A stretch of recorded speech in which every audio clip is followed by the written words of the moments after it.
All right, so this is the second car of our Deadpool trip. So I'm sure you've probably already seen Alex's video, so this is my car. I guarantee you we're going to be more serious than they were. That's saying something, not really. Serious for a not-so-serious movie. Yeah. Yeah, what a contrast. You probably recognize two of us from one of Alex's past movies. I'm John. I'm Chris. And this is Amber. So, Deadpool. Oh, man. That was good.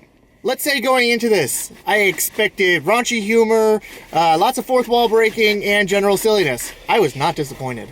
Just the madness is there. It's all there. But the thing is, the madness wasn't just so mad. It was so well choreographed. Oh, yeah. It was brilliantly crafted. From the opening credits, from all the cameos, from all the jokes, just from the square one. Yeah. They took this to 11. They took it to Deadpool. Yeah. And it was so well done. Just brilliant. We kind of knew it was going to be good, even if it was a total flop. It's Deadpool. How can you screw up? Well, okay, I guess if he loses. Yeah. I was going to say X-Men Origins Wolverine. Yeah. And they poked fun at it. And they poked fun at that, which was amazing. What didn't they poke fun at? But that one specifically, that felt like vengeance. Oh yeah. No, there was a lot of poking going on. Well, in more ways than one. No, I didn't watch my words, but no, that's a truly accurate. That's a truly accurate statement. Let's just say you may want to cover your children's eyes for the first half of the movie. This movie is not for children. Case in point. They have told you this for months. The movie is not for children. They mean it. They do. Oh, man. Let me just say, there were a couple times even some of us mature adults had to avert our gaze. But for the most part, despite the raunchy humor, despite the, let's just say there's a few frontal shots that you will probably not want to blink on if you are into that. Yeah. The worst of it is literally pulled away from the camera, though. Thank you, Deadpool. Yeah. That is true. The fourth wall breaking brought back in just the right level to make it interesting. Some of the jokes to go with it were really well done. Every part of it felt very natural. It flowed very well. Mm-hmm. That was really well done. Normally not my sense of humor, but it's Deadpool. Yeah. If you can't enjoy Deadpool for Deadpool, you just shouldn't even bother watching it. Yeah, we keep saying this. Ryan Reynolds was perfect. Like, he did the role amazingly. There's no other person that could have done this role. Like, for every other superhero he's tried, not as great, but Deadpool was his calling. Yeah, like... At least he wasn't in green this time. Yeah, it just... Nah, it was really well done for the most part. I mean, the story was really well done. You start in the middle of it, you get flashbacks that eventually lead up to it, but the entirety of it is just... It's a story inside one big joke. Yeah. And, I mean, I don't know what else you'd expect from Deadpool, but the fact is they actually managed to portray the story in a very well and meaningful way without losing the feeling of a Deadpool movie. Yeah, they kept the zaniness, but still, stuck to the story they were telling. The plot progressed. It wasn't just, oh, here, let's see how many times I can make you laugh. Yeah. Not to say that they didn't do that, but, it wasn't just that. Yeah. It was interesting, though, because... Well, a lot of people know of Deadpool. They know generally what the character is about. They don't really know much more about him. They don't know his whole story. They don't know what he's after. Heck, who knows his name most of the time? Most people just see Deadpool, the guy, the merc with the mouth, the crazy guy. So, and I will say, for those of you that do know Deadpool, that know the comics, that know all the backstory, there's a lot of references for you in there. I will say, for somebody who has actually looked into his backstory, I'm not sure exactly how accurate it is, because if you look at some of the comic histories compared to it, you will see noticeable differences. But for the most part, they captured what brought him to where he is. They did deviate a little bit. Yeah. Obviously, for those of you who know the comics, the merc with the mouth doesn't get his woman in the end. Let's just say there's a happy ending. Yeah. In more ways than one. Oh yeah. He doesn't teleport, which is, Well, that was an item as opposed to his actual abilities. That was actually a belt. Huh. Yes. Plus, there's room for a sequel. That's the other thing is, Yes, make sure you stay after the credits. Yeah, they made a joke in the movie, like, Deadpool, that sounds like a franchise. Tink. But no, it's every bit of it was worth it. The money was worth. I mean, it was worth going in there and spending. Let me tell you this, guys. I am not a movie person. I will normally not sit still for a movie. I can have any number of people attest to this. I love this movie. Yeah, it was. If that's not a good if that's not a good review, I don't know what is. Movie was brilliant. Go see Deadpool. It's Deadpool. Yeah. It's the best movie I've seen yet this year, and well, how many movies have you seen since January? and probably the best one I'll see for a while this year. That is probably true.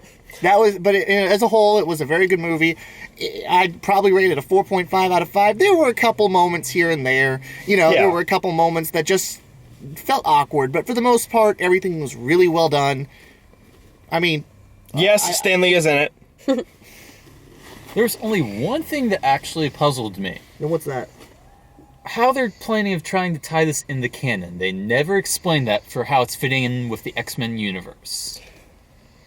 They bring in X-Men characters, one of whom is kind of familiar, despite having a different actor now. Mm-hmm. But they don't explain how it fits in with the whole new timeline thing from Days of Future Past. Now, you'll have to go into elaborate for me, because I may be able to tie something together. Can you describe just a little bit of why you're worried about how he ties in? I know, I haven't seen Days of Future Past, so I don't know. Okay, so everyone knows there's been a whole bunch of X-Men movies the past, decade. Mm-hmm. The original trilogy, a couple of origin stories. But then they're starting to get into the what the X-Men future is going to be. Uh-huh. And the most recent one, Days of Future Past, ties in a dystopian future for the previous canon, goes back in time to try to alter one element, and winds up changing quite a bit of the new timeline. So now a lot of things are different. Like Phoenix, who is the big bad guy of X-Men 3, is now still alive. Okay, so she's not bad guy. Too. So basically, it was just a retcon then. Basically, it's them getting out of X3 because X3 was so poorly received. Well, I mean, then that makes sense. It's not hard to tie it in. You alter what... I mean, we just played Until Dawn. The butterfly effect is a very big thing. You change one element, and that element can ripple through so many different effects. Yeah. I mean, they can literally argue, okay, they changed time. This is just one of the many permeations that came from it. And it's also Deadpool, so, he can kind of do what he wants. I mean, he's got the Infinity Stone of continuity. If only he used that in Wolverine's origins. I don't know exactly when he's supposed to have it, but it's Deadpool. It doesn't matter. That's true.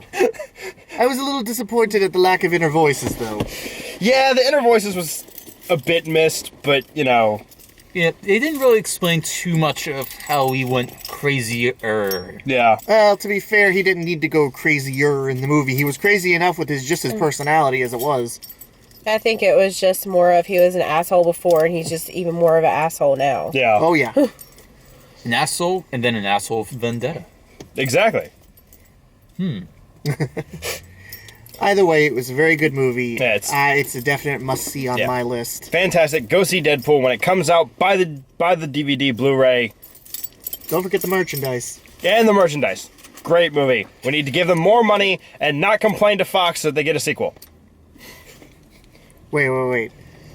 Don't say that. You know what happens with sequels. Well, okay. But here's the thing. With what they did on this one and all the delays and stuff that came with it, the fact that it turned out as well as it did... But that's the problem. When it turns out good the first shot, they're going to start milking it for everything it's worth. Very true. I know, Honestly, at this point, I'd say Deadpool is at a great standalone point. They wrapped up the story, they tied it all up in a neat little package without needing to throw in, this whole later universe. Yeah, and they didn't have the obvious sequel hook. Yeah. But there's probably going to be a sequel. Oh, of course. Unfortunately. Well, not necessarily, but, unfortunately, I'm a doubtful person. But what would be nice in the sequel is if they bring in more of the comic stuff, but it just Yeah, but the studio ran out of actors, remember? yeah. So They couldn't afford any more X-Men than what they put in. yeah, it's just The jokes are worth it. jokes galore. So yeah, go see Deadpool, and hopefully we'll see more good stuff from this. We'll never see him in the Marvel Cinematic Universe, but you know what? He would probably just mess things up at that point. Isn't that half the fun, though? Yeah, it is, but Yeah. Well, All right, either so- way, that was a really good movie. Definitely go see it. yeah, fantastic. Goodbye, everybody.